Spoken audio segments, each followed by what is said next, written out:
हम आज यहाँ सुनाई दे रहा है?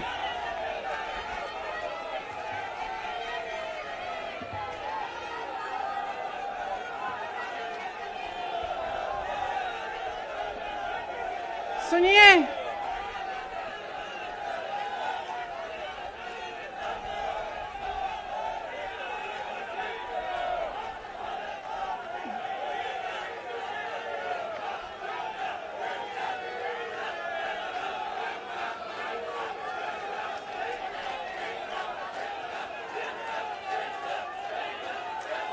अब बोलूं? इजाजत है? मेरे यूपी के भाइयों, बोलने दो। देखिए, यहां पे बैठे हुए मेरे मन में एक पुरानी बात आई। 32 साल पुरानी बात है। मई 1991 की बात है। मेरे पिता की शव यात्रा तीन मूर्ति भवन से निकल रही थी। अपनी मां के साथ और अपने भाई के साथ हम एक गाड़ी में बैठे थे। सामने भारतीय सेना की एक ट्रक थी, फूलों से लदी हुई थी। उसके ऊपर मेरे पिताजी का शव था। थोड़ी देर काफिला चला, 5-10 मिनट चला। फिर राहुल कहने लगे मैं उतरना चाहता हूं। तो मां ने मना किया। उस समय सुरक्षा का भी बहुत वो था। तो मां ने कहा नहीं, तुम उतर नहीं सकते। राहुल ने जिद की, नहीं मैं उतरूंगा। मैंने मां से कहा मां उतरने दो। राहुल गाड़ी से उतरा। उस सेना की ट्रक के पीछे खड़ा होके चलने लगा और तीन मूर्ति से लेके कड़ी धूप में अपने पिता के जनाजे के पीछे पीछे पैदल चलते चलते चलते चलते यहां पहुंचा। इस जगह से कुछ 400-500 गज दूर यहां पर मेरे शहीद पिता के अंतिम संस्कार मेरे भाई ने किए।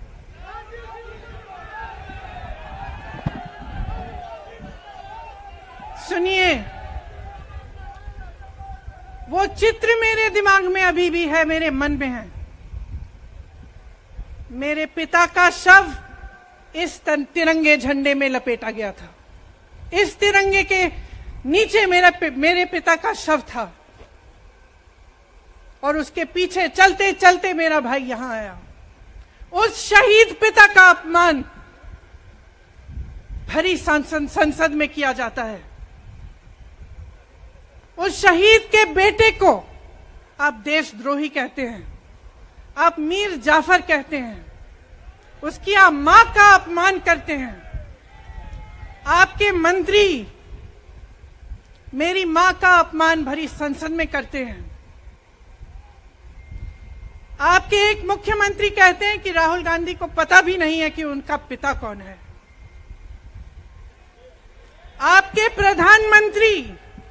आपके प्रधानमंत्री भरी संसद में खड़े होकर कहते हैं कि ये परिवार नेहरू नाम को इस्तेमाल क्यों नहीं करता। पूरे परिवार का अपमान करते हैं। कश्मीरी पंडित समाज के रिवाज का अपमान करते हैं, जिसके तहत एक बेटा अपने बाप के मरने पर पगड़ी पहनता है, परिवार की परंपरा को आगे बढ़ाता है। लेकिन आप पर कोई मुकदमा नहीं होता। आपको 2 साल की कोई सजा नहीं मिलती। आपको जेल की सजा नहीं मिलती। आपको संसद से कोई बाहर नहीं निकालता। आपको मना नहीं करता कि 8 सालों के लिए आप चुनाव नहीं लड़ सकते। क्यों? मैं पूछना चाहती हूं क्यों? आज तक हम चुप रहे हैं। हमारे परिवार का अपमान करते गए। मेरे भाई ने क्या कहा? संसद में वो मोदी जी के पास गए और उनसे गले लगे। मेरे भाई ने कहा, मैं आपसे नफरत नहीं करता हूं, मेरे दिल में आपके लिए कोई नफरत नहीं है, हमारी विचारधारा अलग है, लेकिन हमारी नफरत की विचारधारा नहीं है।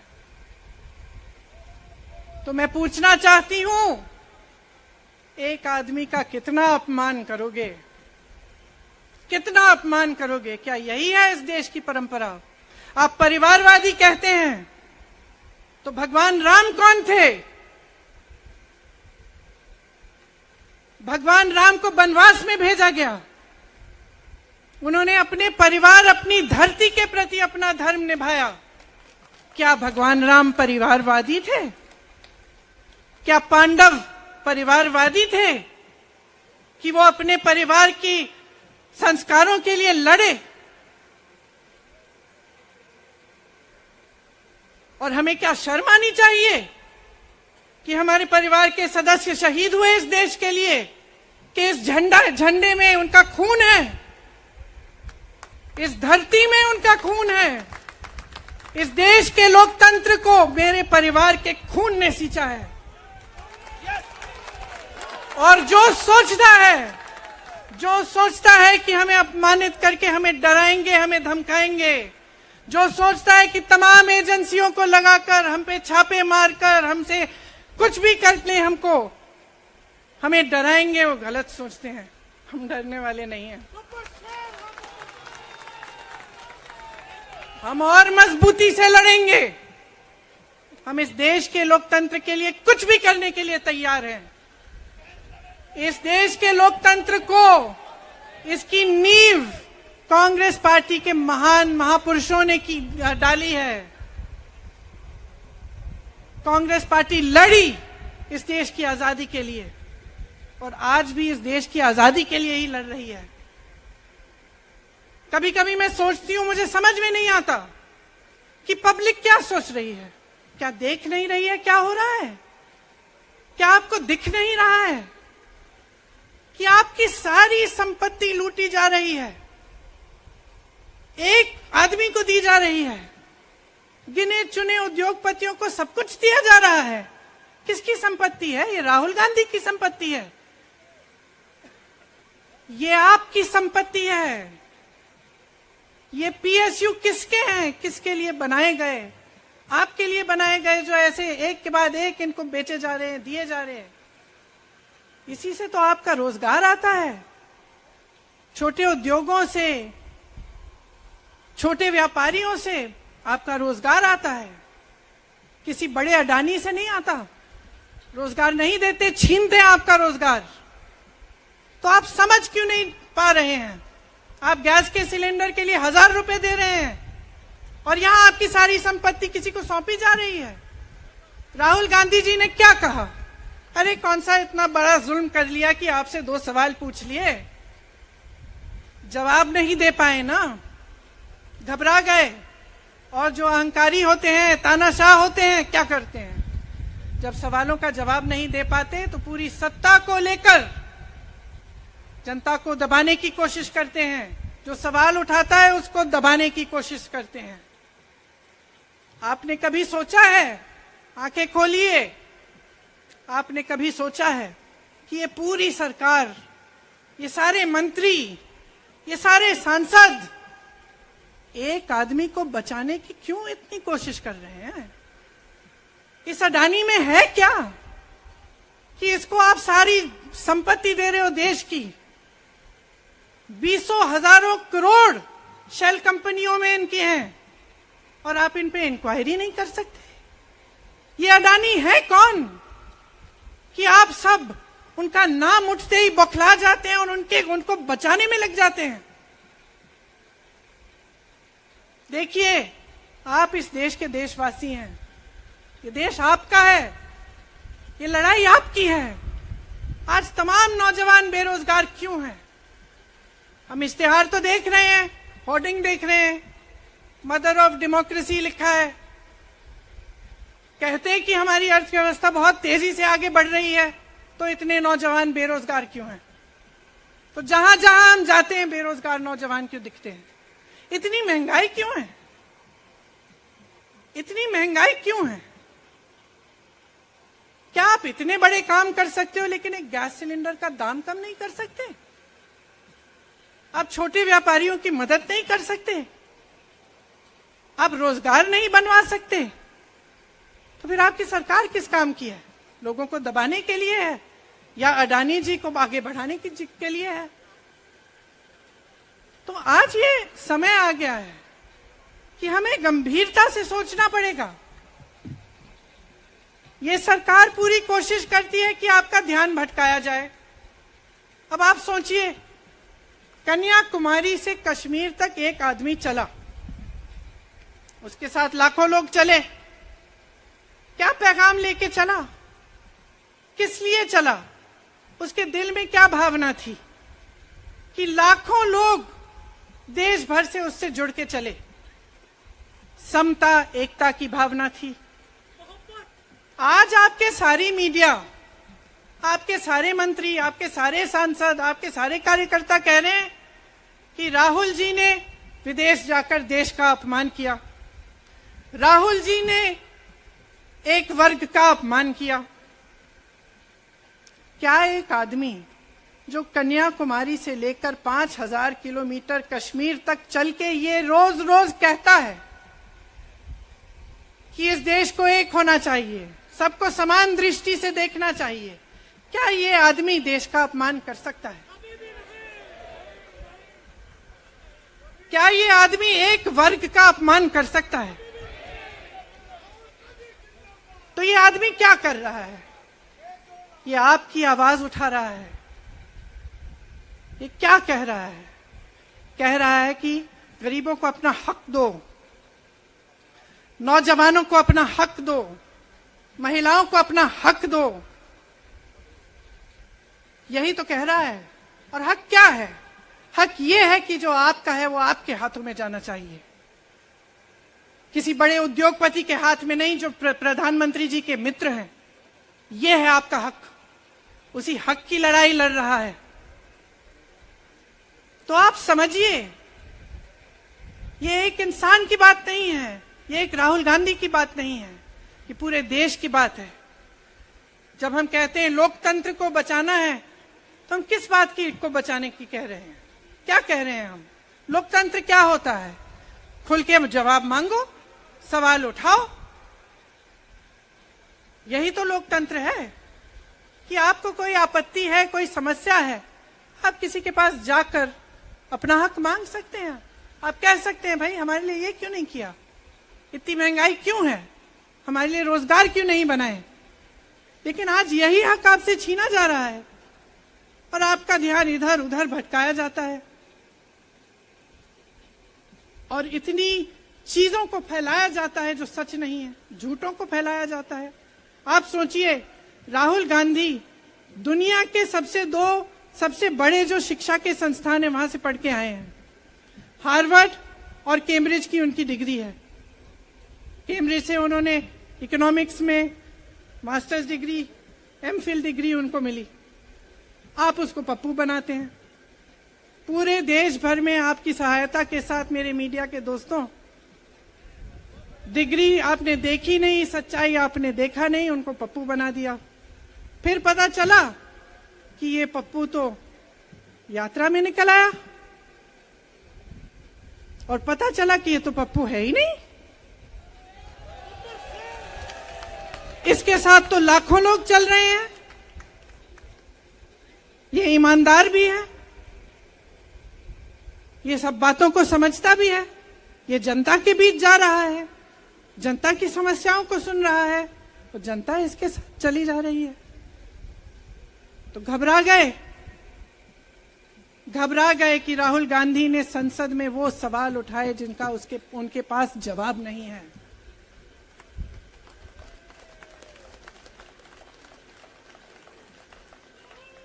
क्या किया सुन लीजिए।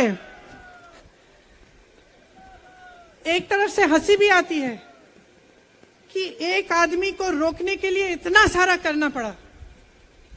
जिस आदमी ने राहुल जी के खिलाफ सूरत में कंप्लेंट लगाई, आपको मालूम है कि पिछले साल उसने खुद कचहरी में जाके बोला इस पे आप स्टे लगा दीजिए।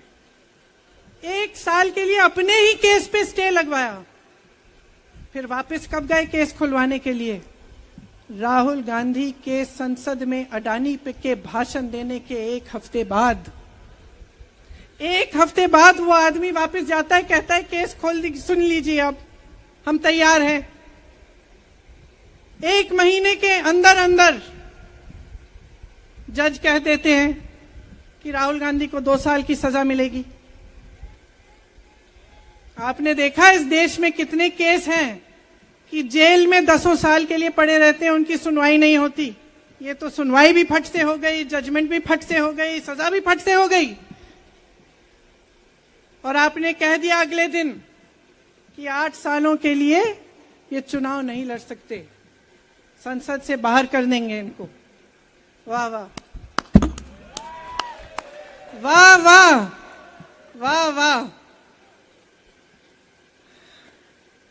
बहुत धैर्य है आप में। अरे कायर हैं, कायर है इस देश का प्रधानमंत्री। लगा दो केस मुझ पर, लगा दो केस मुझ पर, जेल ले जाओ मुझे भी, लेकिन सच्चाई ये है कि इस देश का प्रधानमंत्री कायर है।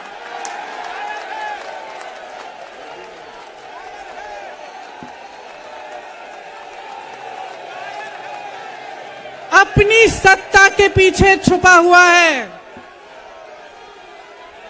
अहंकारी है। और इस देश की बहुत पुरानी परंपरा है, इस देश की बहुत पुरानी परंपरा है, हिंदू धर्म की पुरानी परंपरा है कि अहंकारी राजा को जनता जवाब देती है। और इस देश की बहुत पुरानी परंपरा है कि अहंकारी राजा को ये देश पहचानता है। मेरे परिवार ने मुझे एक चीज सिखाई है कि ये देश दिल से बोलता है और दिल से सुनता है। ये देश सच्चाई को पहचानता है। और मैं जानती हूं कि आज वो दिन है जब से सारा कुछ बदलने लगेगा।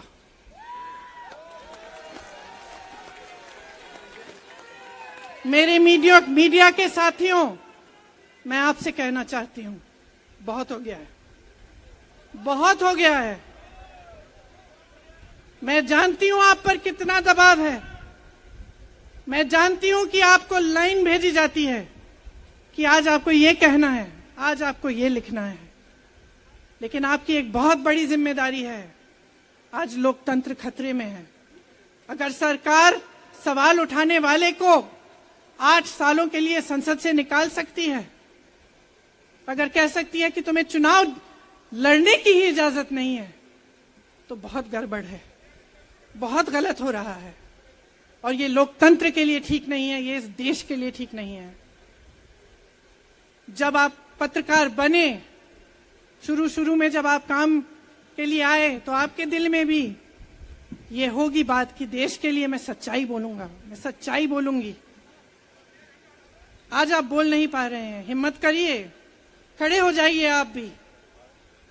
और जैसे खड़गे जी ने कहा कि तमाम पार्टियों ने आज अपनी आवाज उठाई है, उनका हम सब धन्यवाद देते हैं। और हम सबको एक होना पड़ेगा। इसलिए होना पड़ेगा क्योंकि आज ये देश खतरे में है। आज इस देश की सारी संपत्ति एक आदमी को सौंपी जा रही है और उस आदमी को बचाने के लिए पूरी सरकार खड़ी हो जाती है। बहुत गलत हो रहा है। अगर आज मेरे भाइयों और बहनों आप इसको पहचान नहीं पाएंगे तो इस देश को बहुत खतरे में डाल देंगे। इसीलिए यहां खड़े हुए महात्मा गांधी जी की समाधि के कुछ ही गज दूर खड़े हुए मैं आपको याद दिलाती हूं कि कितनों ने इस देश के लिए अपना खून बहाया है, कितनों ने इस देश की धरती, इस देश की आजादी के लिए अपना खून बहाया है। ये अफसर हैं यहाँ तैनात खड़े हैं, इसी तरह से इनके भाई सरहद पे खड़े होते हैं हमारे लिए, आज भी अपना खून बहा रहे हैं। क्या इसके लिए? क्या अडानी जी के लिए? कि अपने देश के किसान के लिए, अपने देश के गरीब के लिए, अपने देश के छोटे व्यापारियों के लिए, महिलाओं के लिए, अपने बच्चों के भविष्य के लिए हम सब अपनी जान देने के लिए तैयार हैं। तो मैं आपसे आग्रह करती हूं, मेरे देशवासियों, आंखें खोल लो, समय आ गया है, डरो मत। राहुल गांधी के शब्दों में डरो मत, इनका सामना करने का समय आ गया है। एकजुट हो जाओ, सामना करो, इस देश की सच्चाई को उभारो, इस देश की एकता को बनाए रखो और इस देश को आगे बढ़ाओ। जय हिंद, जय हिंद, जय हिंद।